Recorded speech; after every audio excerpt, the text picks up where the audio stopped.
I had a 2-hour message prepared, as you know. That's how long I normally go.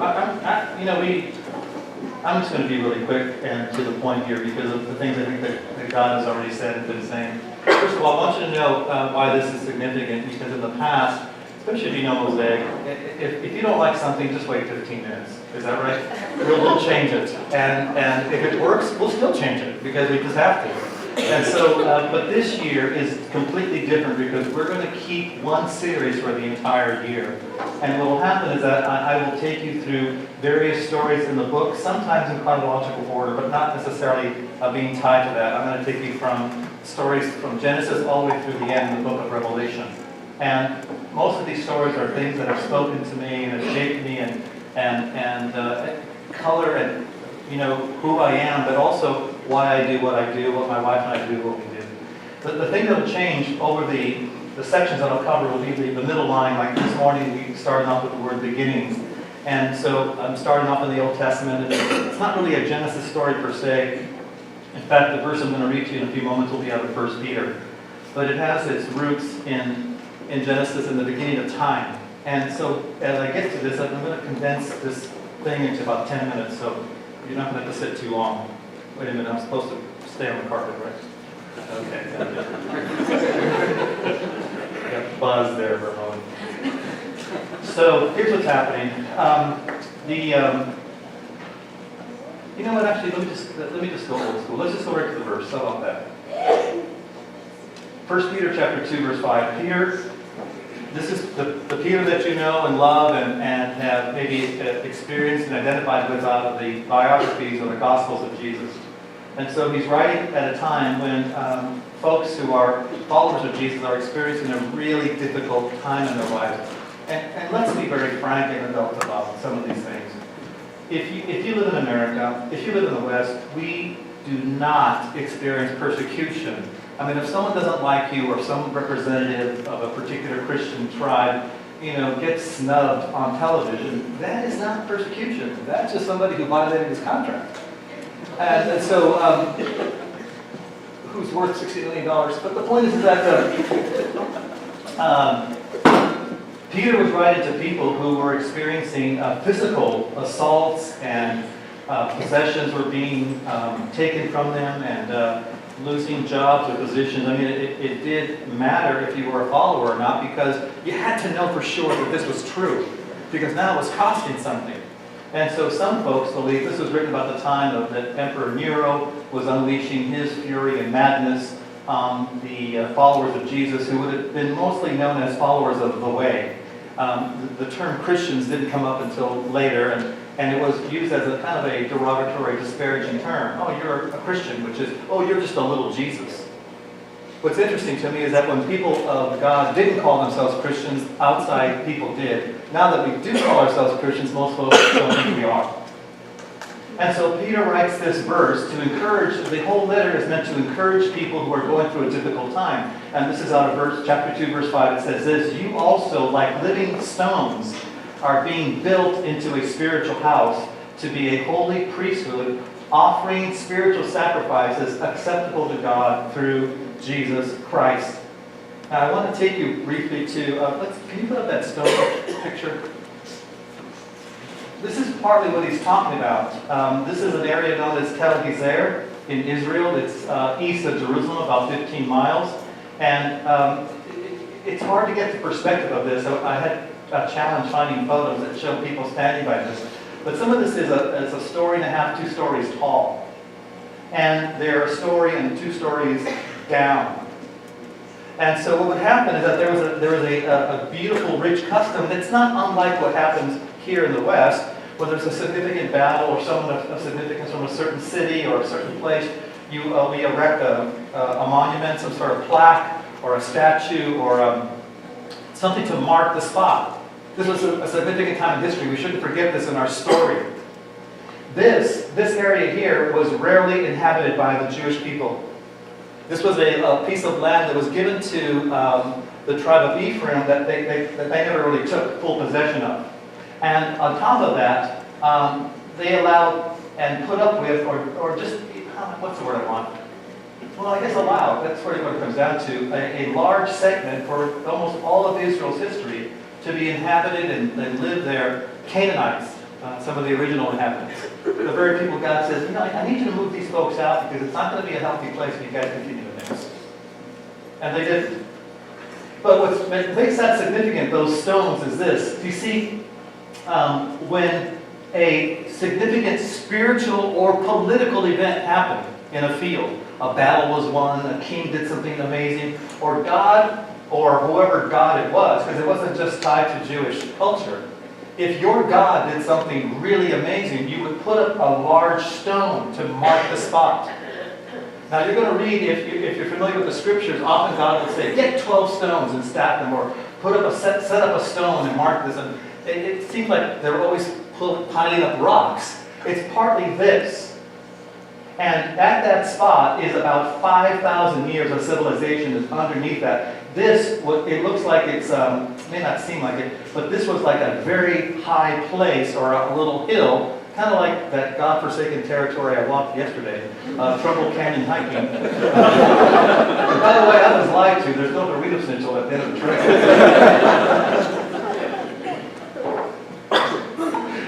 I felt like falling on my knees and yelling, "Why?" This was called a high place where, because it was a little bit elevated, it was closer to the gods. And so this is the kind of thing that God said, I don't want you to do because I don't need you to go to a high place to experience me. So it was a very anti-Jewish custom to do that, build things at high places. But it was very Jewish and also non-Jewish to mark events with stones. And here's the reason why. The purpose was this. It was almost like a bragging or a conversational jump point. Because as you would walk by, that's how you walk, right? And you would see the stone and you go, oh my gosh, wow, what happened here? And then the folks who erected the monument and that stone would have a chance to say, oh, wow, let me tell you about my God. Let me tell you the story of what happened here. And they would have a chance to share and explain the story of God. It's kind of a nice thing. So when you read that verse in Peter, you get the sense that, okay, when you first read it, there's a sense of the temple in Israel and in Jerusalem, that we are these living stones being put together and God inhabits the entire community. I get that. That's partly true. Let's go to the map for just a second also. You have no idea what kind of nerd heaven I've been in lately, because I love the obscure, the arcane, the trivial, the unimportant. And I always love what's missing in the Bible, and I'm always interested in what is not said. This is, you can see where Jerusalem is in the middle, and then off to the left, Gezer. Bunch of old men. So this newfangled trees that they got going on over there. I think it's, I don't know. Who's been to Israel? Raise your hand. What is it? Is it Gezer? Gazette. Gazette? Oh, well, geez, okay. I just got stolen. Gazette, you idiots. Thank you, so I know that was you. You sound like a tone. It's a shame now, man. Oh my gosh, I love the fact that this is a dialogue.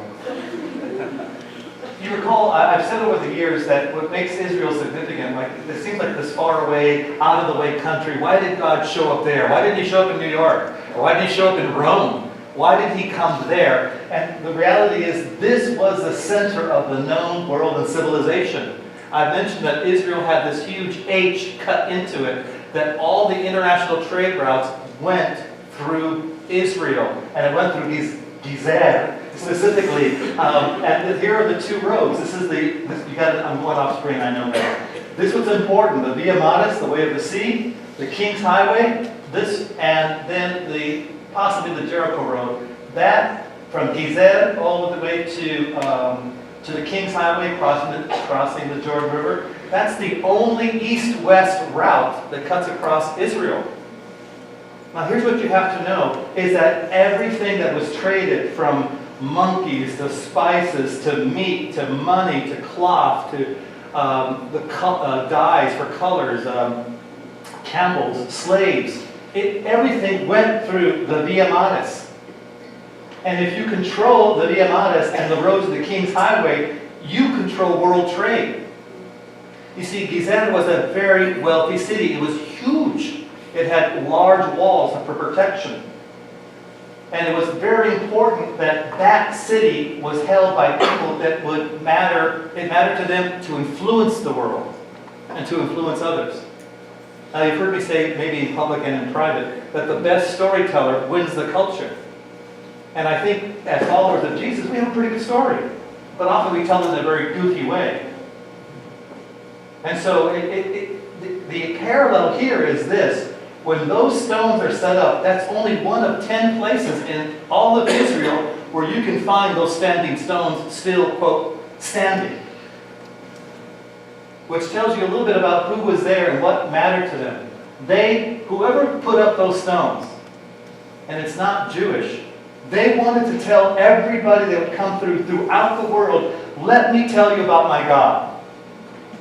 And what's interesting to me and tragic and a bit, I get this, the folks who were supposed to take control of the city said, you can have it. We're going to abandon what we believe God has told us to do and do something else and not make it a priority. Now, that's some of my stories, maybe some of your story, where God has said, this is something I'd like you to do, this would be better for you, this is where I want you to step into, and either out of laziness or fear, we said, you know what, this is good enough. We'll be around the city, kind of in it once in a while, but they never took control of that important position that God wanted them to take. Now, is there a connection? I think so, because look what Peter says later on in the next verses. Let me go on here. The rest of the verse. There we go. So he says, I think he's mixing two metaphors. He absolutely is mixing the idea of a spiritual temple.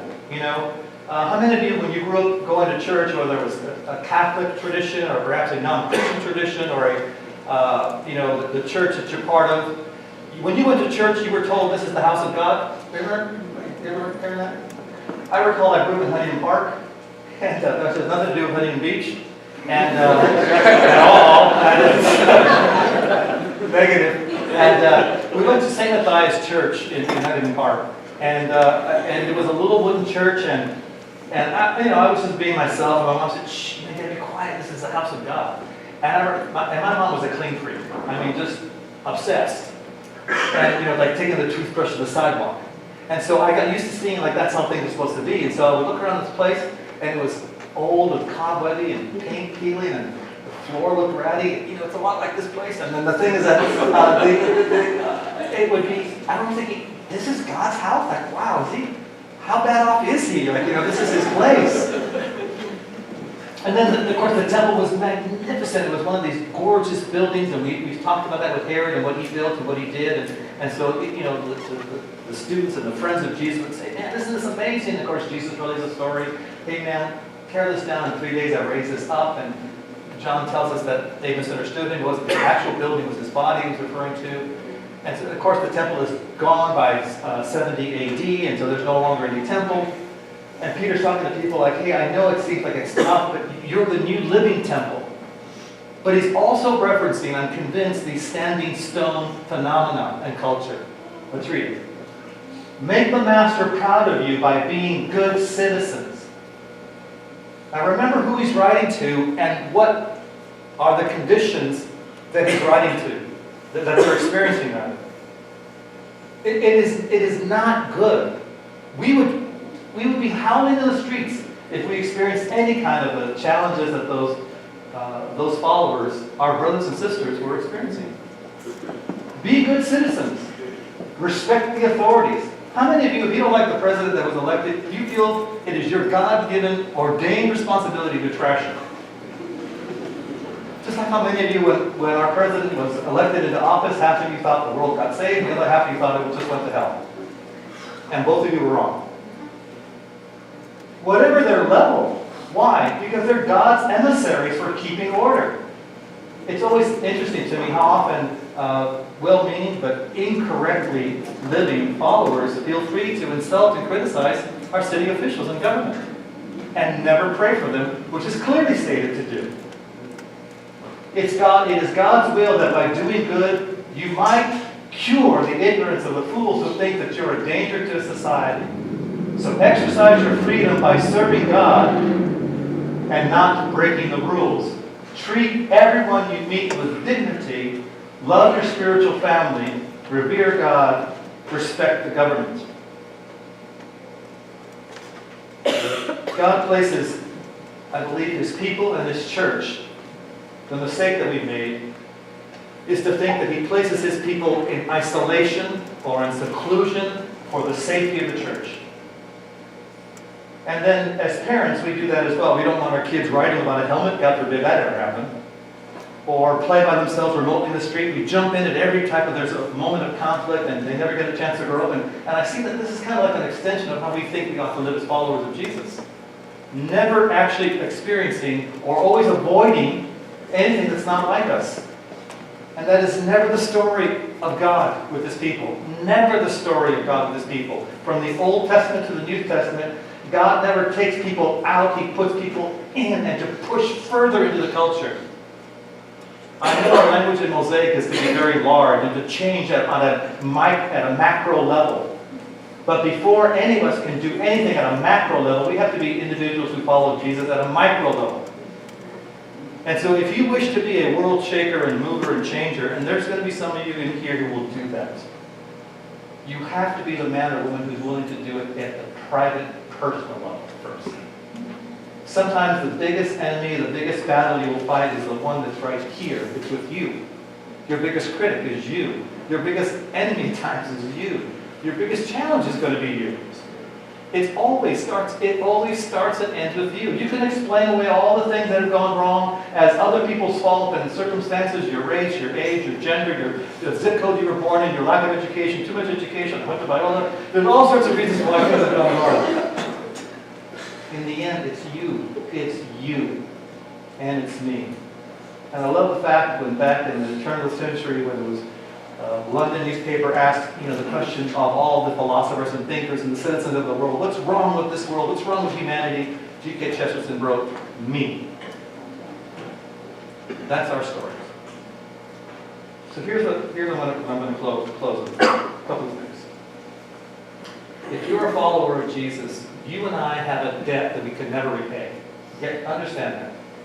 You've been loved, you've been cared for. Some of you have experienced some freedom from life-dominating habits. Some of you for the first time have experienced forgiveness in a way that actually has set you free. You're learning, you're getting stuff. And even if you feel frustrated at your lack of progress, I want you to know, for somebody on the outside, it still looks pretty amazing. So you can't pay back that debt. But you can say thank you by living a healthy, God-centered life. And when I say healthy, I don't mean like, get lots of water and exercise, because obviously I don't do that. But the point is that, what I mean by healthy is that making decisions that are in alignment with the lifestyle and the teachings of Jesus. You do that, you're going to be healthy. You're going to be fully human. You're going to be an actualized person, whatever kind of phraseology you want to be. In fact, what's that old phrase? Oh yes, you're born again. And if you're not a follower of Jesus, why not? We don't charge dues anymore this year. Did we cancel that? You can be a follower and there's no dues. We'll suspend them for you. And instead of having to think that somehow God is angry and that, oh my gosh, He wouldn't accept me or He wouldn't love me or I'm too much of a mess or worse, I don't need this. This is good for the kids, this is good for you, but I don't need this. Madam, sir, you're not thinking or you're not looking in the mirror. You do. You will never be who you could be and are meant to be without Jesus Christ in your life, period.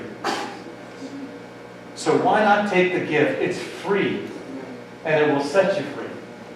So here's what I'm going to close with this finally is this.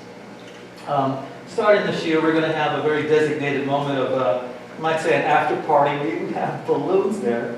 It's fun. It's a party. So I'm going to be there every Sunday afterwards. And so if you have questions about Jesus, if you want to make a focused commitment to follow Jesus, would you just come see me over there and we can connect. And if you're not sure if that's where you can connect, there's a banner that says, connect. And we'll have a brief after party, and let's you and I continue the conversation. Let's talk about it. All right. And if that's not your thing, you're like, you know what, that's weird, you're weird, and I just rather, whoever those people are, they were spiritual, so where are they going to be? They're men and women back on this corner where it says prayer, and they'll pray with you. If you have things to talk about, you just want to have you pray for as well. All right? Fair enough? Been a good day so far?